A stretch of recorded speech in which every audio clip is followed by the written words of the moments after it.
Hello everyone.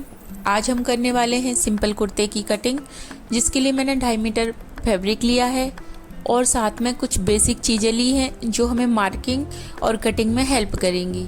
तो मैं यहाँ पे फ्रंट और बैक दोनों पार्ट साथ में कट करूँगी। तो चलिए करते हैं स्टार्ट। तो बिना टाइम वेस्ट के सबसे पहले कपड़े को 4 फोल्ड में हम बिछा लेंगे। इस दिए हुए मेज़रमेंट से ही हम कुर्ते की कटिंग करेंगे। तो सबसे पहले हम लेंथ ले लेंगे। लेंथ मैंने यहाँ 40 इंच रखी है और साथ में 1.5 इंच फोल्डिंग के लिए नीचे एक्स्ट्रा लिया है। तो आप नीचे फोल्डिंग में भी एक्स्ट्रा रख सकते हैं और लेंथ अपने हिसाब से एडजस्ट कर सकते हैं। तो दोनों साइड इस तरीके से निशान लगाने के बाद हम स्केल से एक सीधी लाइन खींच देंगे। देखिए हमने सीधी लाइन खींच ली है। तो इसके बाद हम करेंगे शोल्डर के लिए मार्किंग। तो जो फोल्डेड साइड्स है वहाँ से हमें शोल्डर लेना है। वहाँ से मैंने 6.5 इंच शोल्डर पर निशान लगाया है और इस तरीके से यहाँ पे आर्म होल के लिए भी हम निशान लगा लेंगे। सेम मैंने आर्म होल पे भी 6.5 इंच का निशान लगाया है और यहाँ से हम चेक कर लेंगे। फिर इसके बाद हम एक सीधी लाइन खींच लेंगे। इस तरीके से आर्म होल के लिए भी हमने एक सीधी लाइन खींच ली है। तो देखिए आप आर्म होल 7 भी रख सकते हैं, लेकिन मैंने सेम ही रखा है। और इसके बाद हम चेस्ट के लिए निशान लगाएंगे। तो चेस्ट की मार्किंग के लिए हमें चेस्ट का 4 पार्ट लेना है। तो जो भी आपका चेस्ट है उसका 4 पार्ट ले लें। मैंने यहाँ पे 9 इंच पर निशान लगाया है और फिर इससे एक सीधी लाइन हम खींच देंगे इस तरीके से। देखिए लाइन हमने खींच ली है यहाँ पे। अब इसके बाद हम क्या करेंगे कि यहाँ जो आर्म होल है वहाँ से हम 7 इंच नीचे की साइड पर निशान लगाएंगे और यहाँ से एक सीधी लाइन खींचेंगे जो हमें वेस्ट लाइन मिल जाएगी। यहाँ पे हम वेस्ट के लिए मार्किंग करेंगे, लेकिन उसके पहले हम हिप के लिए भी इसी तरीके से एक निशान लगा लेंगे 7 इंच पर। तो यहाँ पे हिप लाइन भी हमें मिल जाएगी, तो इसको भी हम सीधा कर लेंगे। इस तरीके से हमने यहाँ पे भी एक लाइन ड्रॉ कर ली है। अब इसके बाद ये हिप लाइन मिल गई हमें और ये वेस्ट लाइन मिल गई और ऊपर वाली चेस्ट लाइन हो गई। तो हमने चेस्ट के लिए तो मार्किंग कर ली थी। इसके बाद अब हम कमर के लिए भी मार्किंग कर लेंगे। तो यहाँ पे वेस्ट का 4 पार्ट हमने लिया है। जो भी आपकी कमर है उसका 4 पार्ट आप ले लें। तो मैंने 8 इंच पर निशान लगाए। यहाँ पे हिप का भी 4 पार्ट लेके हम निशान लगा लेंगे। तो यहाँ पे मैंने 10 इंच पर निशान लगाया है। आप अपने मेज़रमेंट के अकॉर्डिंग निशान लगाएं। अब इन तीनों को आपस में हम इस तरीके से मिला देंगे। अगर आपके पास स्केल नहीं है तो आप हाथ से भी इन लाइन को मिला सकते हैं। इसके बाद जहाँ पे हम दामन लेते हैं तो बेसिकली हम जितना हिप रखते हैं उतना ही रखते हैं, उसको एक्स्ट्रा भी ले सकते हैं। तो मैंने हिप से 1 इंच एक्स्ट्रा लेकर यहाँ पे निशान लगाया है। यहाँ पे मैंने 11 इंच लिए हैं। इसको भी हम सीधी लाइन से मिला देंगे। तो आप हिप के बराबर भी रख सकते हैं और ज़्यादा भी रख सकते हैं। फिर यहाँ पे 2-2 इंच का मैंने सिलाई मार्जिन लिया है। आप इससे कम या ज़्यादा रख सकते हैं। इस तरीके से निशान लगाकर इनको भी हम आपस में मिला देंगे। इस तरीके से हमने आपस में सबको मिला दिया है। अब हम क्या करेंगे, इसके दामन तक सीधी लाइन खींच देंगे और अब हम आर्म होल की गोलाई के लिए भी निशान लगा लेंगे। तो यहाँ पे 1.5 इंच पर निशान लगाएंगे और ऊपर से इस तरीके से गोलाई देते हुए इसको मिला लेंगे। तो ये बैक पार्ट की कटिंग के लिए हो जाएगा। अब फ्रंट की गोलाई देने के लिए इससे 1/2 इंच नीचे की साइड हम गोलाई लगाएंगे। तो इस तरीके से 1/2 इंच और डाउन जाके इस तरीके से फ्री हैंड से हम गोलाई का निशान लगा लेंगे।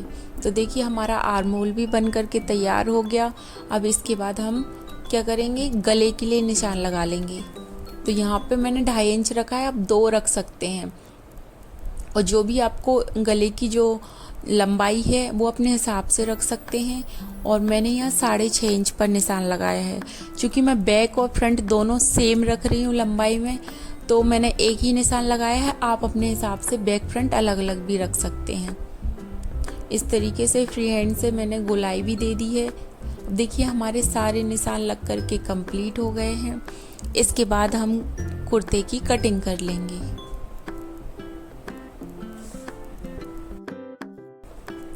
तो सबसे पहले हमने जो 1.5 इंच पर निशान लगाया था उसकी हम कटिंग कर लेंगे इस तरीके से। और फिर जहाँ से हमने सिलाई मार्जिन रखा था वहाँ से इस तरीके से हम कट करते जाएंगे। मैंने बहुत ही आसान तरीके से आप सभी को कुर्ते की कटिंग बताने की कोशिश की है। अगर आपको कोई भी डाउट होता है तो प्लीज़ आप कमेंट बॉक्स में लिख कर बताइए, तो मैं और अच्छे से बताने की कोशिश करूँगी। तो इस तरीके से हम कटिंग कर लेंगे।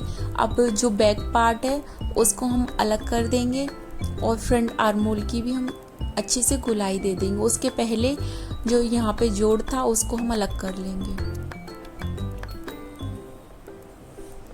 देखिए फ्रंट और बैक को अब हम अलग अलग कर लेंगे और जो फ्रंट पार्ट के आर्म होल की गोलाई है उसको अब हम लगाएंगे यहाँ पे।